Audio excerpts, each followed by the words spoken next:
A verdict of accidental death has been recorded on a teenage motorcyclist from Suffolk who died in the arms of his father. Guy Marshall, who's a paramedic, was driving in the area when he came across the crash in which his 18-year-old son was killed. He was described by his parents as thoughtful and considerate. Thomas Marshall turned 18 just 5 days before he died. He was riding his motorbike near Orford when he collided with a car. His father, Guy Marshall, was driving home. As a trained paramedic, he went to help before realising it was his son. Thomas died in his arms. When I first thought about it, I was horrified that I'd had to hold my son as he was dying. But against that, very few people get that opportunity. It could have been just a knock on the door. At least I held him and spoke to him at the last few moments. Many people don't get that opportunity. The driver, Jack Robinson, worked at Farlingay School in Woodbridge, where Thomas had studied, but there was no question that he was at fault. The coroner, Peter Dean, said today that Thomas Marshall had been riding on the wrong side of the road, and although Jack Robinson in the Mazda had swerved, he couldn't avoid him. The Marshalls weren't at the inquest at Ipswich Police Station. It was too painful. But from today, there'll be more support for families. The Hertfordshire Road Victims Trust was launched in Luton by bereaved parents Robin and Joe Ansell. There's lots of practical things. There'll be all the things about the funeral arrangements, about the police investigation, about going to coroner's court, about perhaps being part of a Crown Court prosecution that really complicate things when you're grieving. So it's really important that we pick all that up and support people through the whole process. Their son Tim was 17, a year younger than Thomas. 2 young lives lost, 2 families in mourning. And Janet Gadgill, BBC Look East, Ipswich. A man has appeared in court charged with the murder of a woman in Ipswich. The body of Rosalind Hunt was found at a flat in Victoria Street. 27-year-old John Grimwood from Canham Street in the town is the 3rd person to be charged with murder. He's been remanded in custody. The family of a man who was found murdered in Norfolk 2 weeks ago staged a public appeal today for help in finding his killer. Stephen Murphy was found dead at his home in Fakenham. He's just a very outgoing person. He loved his family. A tribute from Ken Connor to his nephew. On October the 1st, Stephen Murphy's mother discovered his body at his house in Fakenham. He'd been stabbed through the heart. It's been dreadful. The thought that Valerie would find, Valerie would actually find him in the way that she found him, it just breaks you up to think about it. Norfolk police are still looking for the murder weapon. They haven't made any arrests. They want members of the public to tell them anything they may have heard about Stephen Murphy.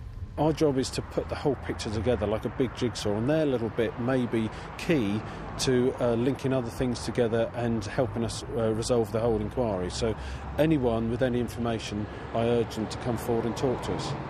On the evening before his body was found, Stephen Murphy had been to the Star pub in Fakenham. After an incident in the pub, he'd sat on a bench with a can of beer.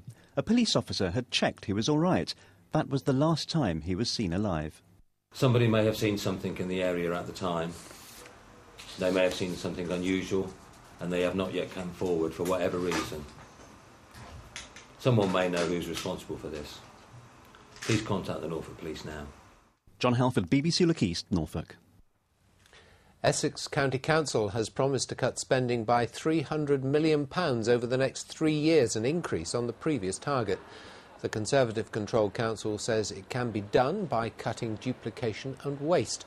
The opposition Lib Dems are worried it could mean more job cuts. Ambulance staff in the region are getting private health care. The East of England Ambulance Service Trust says it spent £150,000 on physiotherapy and counselling over the last 3 years. Managers say they need to get staff back to work quickly. More than 800 paramedics and other staff were treated. Health experts have no hesitation in describing our problem with obesity as a crisis or an epidemic. But it seems we're not the only ones struggling to keep off the pounds. In Braintree today, experts said pets too are increasingly suffering health problems as a result of being overweight. Walkies for Alfie, the Labradoodle. What on earth is a Labradoodle? Half Labrador, half poodle. Are they like common? I've never heard of them. They're quite common, yeah. Alfie was on his way to join the massed ranks of mutts queuing up for a free checkup. Now, so many people can't afford actually to go to the vets, can they? And their dogs could be walking around poorly or whatever. But the PDSA veterinary officer doing today's checkups couldn't help but notice something. Quite a lot of them are overweight. They don't get as much exercise as they should because people don't realise how much time and effort it takes to take your dog out for the amount of exercise it needs. What is the fattest dog you've ever seen? It's hard to say. I think it was a 52-kilogram Labrador, which is 8-stone Labrador. Could you even get it in the little van here? We could, but it was difficult moving it around, yes. This sad-looking specimen had been picked up by the dog warden. He's noticed loads of fat dogs too.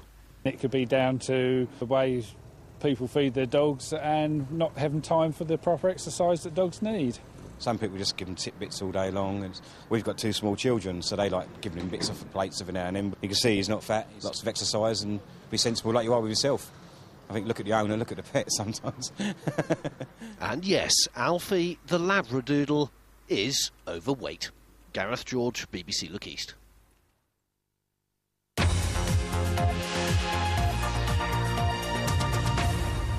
You're watching Look East from the BBC. As we heard earlier, the region's unemployment total has climbed to 200,000, the highest level for 14 years. There's concern about the impact it's having on young people, men in particular. Which is why the government is handing out a new wave of regeneration grants to help some towns. They include King's Lynn. Alex Dunlop is there now. Hello there, Stuart. Well, I'm at the Discovery Centre. It's a real beacon for young people to come and get together. You can see 5-a-side football taking place behind me. I guess it's aiming at social inclusion from a very early age. Now, when it comes to the jobless figures, I'm afraid King's Lynn hasn't had a great time of it. Let's get this in context. A year ago, just over 1,700 people were on job seekers allowance. Today, that's shot up by 61% to 2,000. To 2,007, 2,800, and almost all of those are men seeking work. Now, that is why King's Lynn is one of 27 areas around the country that have been identified where white working-class communities feel particularly threatened. North Lynn flagged up as high priority. This is where some government money will go. Why? Well, because people here feel resentful and excluded. Well, they just made us into a second-class country. You know, I mean, it's getting worse and worse every day. They say about immigration coming over through the lorries and what have you. They say they can send them back, but to me, they don't send them back. There is literally nothing in the community for the children growing up or for the adults coming at that. Many people work in food processing. Generations lost their jobs when the Campbell Soup Factory closed 2 years ago. On the bright side, though, this new paper mill took on 150 staff in August. At 4%, the unemployment rate is lower than the regional average. But this local councillor says people here feel so marginalised by mainstream society that extremist groups are getting a look in. At the last local election, the BNP, for example, within 50 votes of having an elected member here. Because people are so disaffected? Absolutely. It's very worrying, yes. The money will go towards improving neighbourhoods, making people feel safer, and so-called community cohesion projects. The question is it a windfall or just window dressing? Well, Daisy Linus from the West Norfolk Partnership, who are lobbying for the money. Daisy, you've just come back from London. What did they say to you? Well, we don't know how much exactly we're going to get at the moment, but it's not a magic wand, but it's coming to North Lynn and not anywhere else, so I'm glad about that. Less than £100,000, though? Probably less than £100,000, yes. Now, out of a £12 million pot nationally, that's not a great deal. What can you do with that? I think what we can do with it is support the projects that are already going on in North Lynn and help them to be more inclusive and help them get out and speak to more people. But it's such a big problem, this social exclusion. Will it go very far? It sounds like pin money. It won't go very far, but we've got very vibrant and creative people in North Lynn, so I think I'll leave the cynicism to the cynics in wherever they are and let North Lynn get on with it. I mean, it's a great headline figure, £12 million nationally, but you put that across 100 communities, it will do some good, though, will it? Absolutely. Well, money coming into North Lynn has a good tradition of really, really being effective.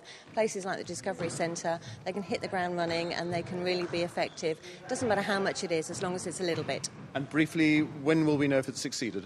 Come back in 12 months and film us again. Okay, we might join you in 12 months' time. With that, back to you in the studio.